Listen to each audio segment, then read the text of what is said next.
Lennar, please come forward.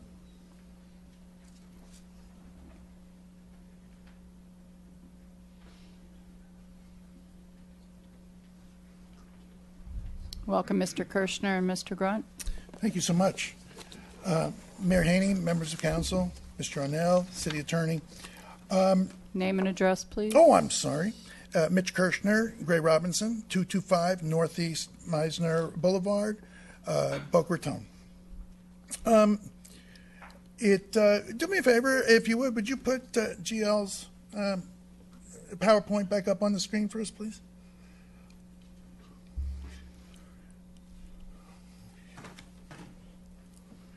I'm going to let's start right at the beginning. In fact, the contract being referenced here is not the final contract that was delivered to the city. In fact, the only contingency at all was the CIC review internally by Lennar, which would have been done during the due diligence. Mr. Brown, I have to ask you, if you would, you had said in your presentation that there are no contingencies, and there are no contingencies for moratoriums. Can I ask you if you would just weigh in on that? I do believe these gentlemen have read the wrong contract. I don't know what contract they read, but the February 23rd version of the contract that you sent to the city does not contain a paragraph regarding moratoria. It also doesn't contain, all right, let's go to the next one. Oh, I'm sorry, my fault, sorry. If I'm going the right direction.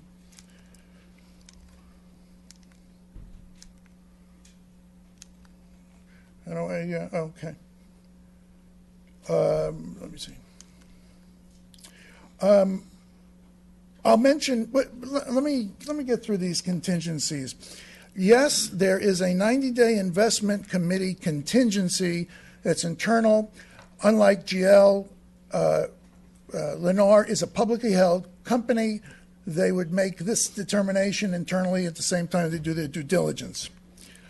Mr. Brown, I hate to involve you in this, but if you would, since you do have the contract, the second item is absolutely incorrect, is it not? There is no moratorium contingency. As I said, the version of the contract that you sent to the city on February 23rd does not have a moratorium contingency. I'm going to oppose on you if you don't mind, because I'm going to have to go through each of these and ask you just to confirm that the contract that was submitted doesn't have these, because this seems to be the crux of their argument. So if you would just indulge me. I think, Mr. Kirschner, I think it would be better if you confirm what your contract says rather than asking me to confirm what your contract says. But here's the problem.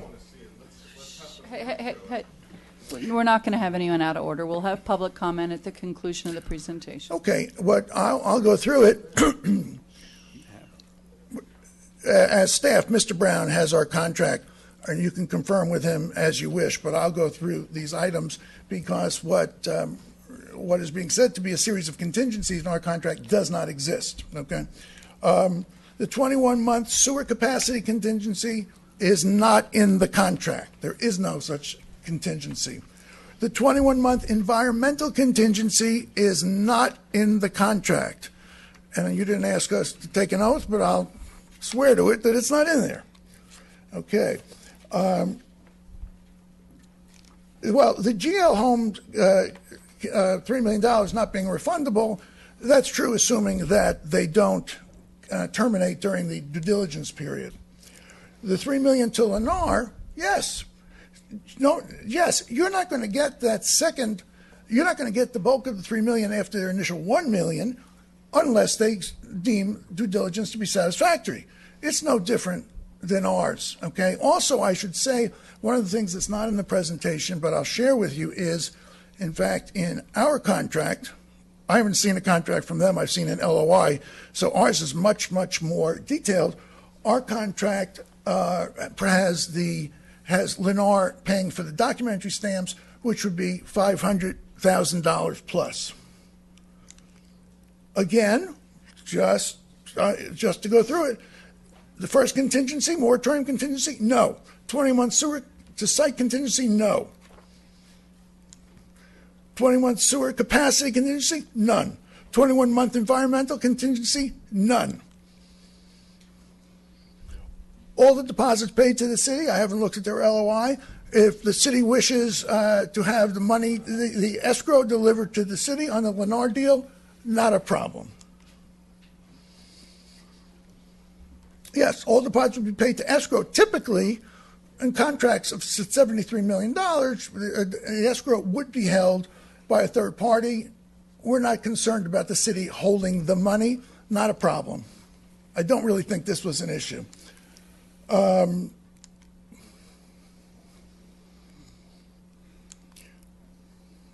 if you, as I say, if you want the escrow placed with the city, no problem. If in negotiation should we be picked, if you'd rather not have a letter of credit, again, no problem. There isn't much problem with Lennar putting $4 million cash up. It's just part of their standard form contract. You know, that is correct. Our 18 months runs from the end of due diligence. If you come back and say in all other regards you like our contract, we'll make it 18 months. We do not have a contingency. All we're saying here is that if, in fact, Lennar gets whatever approvals they're seeking earlier than the 18 months post-inspection period, they'll close.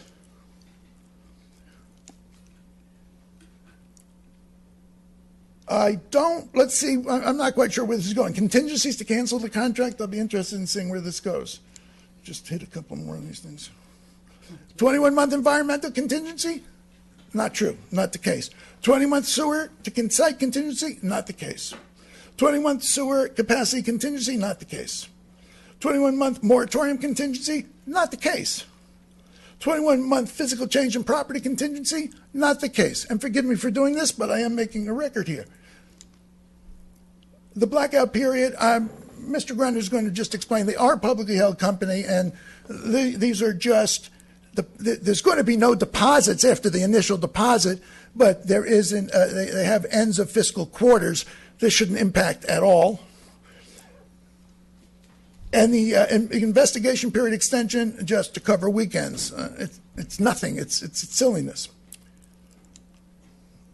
Okay, so what I'm going to suggest to you is, for all intents and purposes, the contracts are pretty much correct.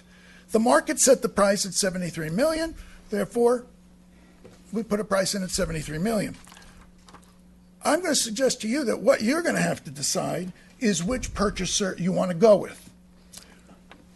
I was a little disappointed with Alan. I don't know his last name, but he did what has been happening from the get-go. You put out a request for applications. Instead, and what's happened is, time and time again, GL is basing its argument as to why they should get the municipal course because Lennar is charging too much for the Ocean Breeze course. I don't see the nexus. If he is foolish enough to think that a $2 billion company with a $12 billion cap value is going to need $24 million from the sale of Ocean Breeze to add $21 million to their offer here, they're ridiculous and they know better, okay? When you decide who you want to work with, I will suggest to you, and I didn't even know I was going to go here, but this presentation just proves it out. Lynn, you want to deal with someone who has, you're going to decide on the character of the folks you want to work with on this. Time and time again, there's been negative campaigning.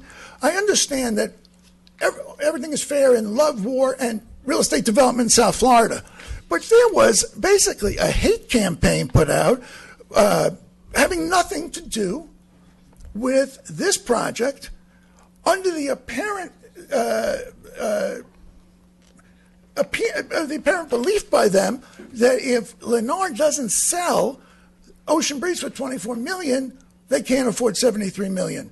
I can tell you that is patently an error. So if, in fact, these agreements are, you have had an opportunity over the past many months to see Lennar and to see GL, and GL again today exhibited really a character that perhaps you might consider not one that you want to work with. I think there was a test, and I think, if anything, GL took the high road, and they didn't, and they did not tonight either.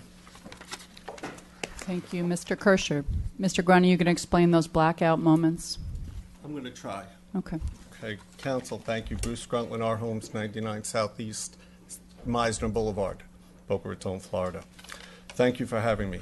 I do want to reiterate a couple of things that Mitch said. I don't know what contract that GL was looking at, but our contract that we submitted to the city on February 23rd, I think is the date that Mr. Brown mentioned, does not have those contingencies. The market determined the price. Again, we have a $12 billion cap value. There's the change in if $73 million is a lot of money. I'm not making light of that at all. But I don't need $24 million from the sale of Ocean Breeze. A large part of that, which goes to Wells Fargo, I don't need to do this deal with the city. A couple of things. Blackout dates. We do that because everything in our company gets approved by the president of our company, our regional president, who, by the way, is local. We have an office in Boca Raton. Our regional president, as well as myself, have homes in Boca Raton. He travels. Our corporate president, who also does signs off on everything, he travels. He lives in Dallas. Okay, so that's the reason for blackout dates at the end of a fiscal quarter. Excuse me, that's the corporate policy end of the fiscal quarter why we don't close. And it is the blackout dates are Fridays and Mondays because it's just our travel schedules are a little crazy. So we try not to be, and we don't want to be late on a Friday at 5 o'clock. We don't want to be late with a deposit or a closing or anything else. It's never been a problem. We're probably the largest purchasers of real estate, certainly in the state of Florida. The city asked us a few months ago to bifurcate the Ocean Breeze property from this deal. We knew that by doing that we were losing incredible leverage. But the city asked us to, and we took the high road. And as Mr. Kirchner said, we've taken the high road extensively through this process. Yes, the deals have changed. I'm not going to deny that. The deals changed in part because of the market, in part because the city requested it. But we did it. We did the right thing. We've worked with the city before. We will continue to work with the city. We did Library Commons as a cooperative with the city, with a land swap and everything else, and we're here. So, again, we've exhibited all the right principles to get to this point. And apples to apples, their $73 million is the same as ours. But we have shown who we are and listened to the city, answered questions. We don't have contingencies. And that's all I'd like to say. So thank you, and I hope you see your way clear to choose us. Thank you, Mr. Grunt. Members, any questions of the petitioners, or would you like to hear from the public?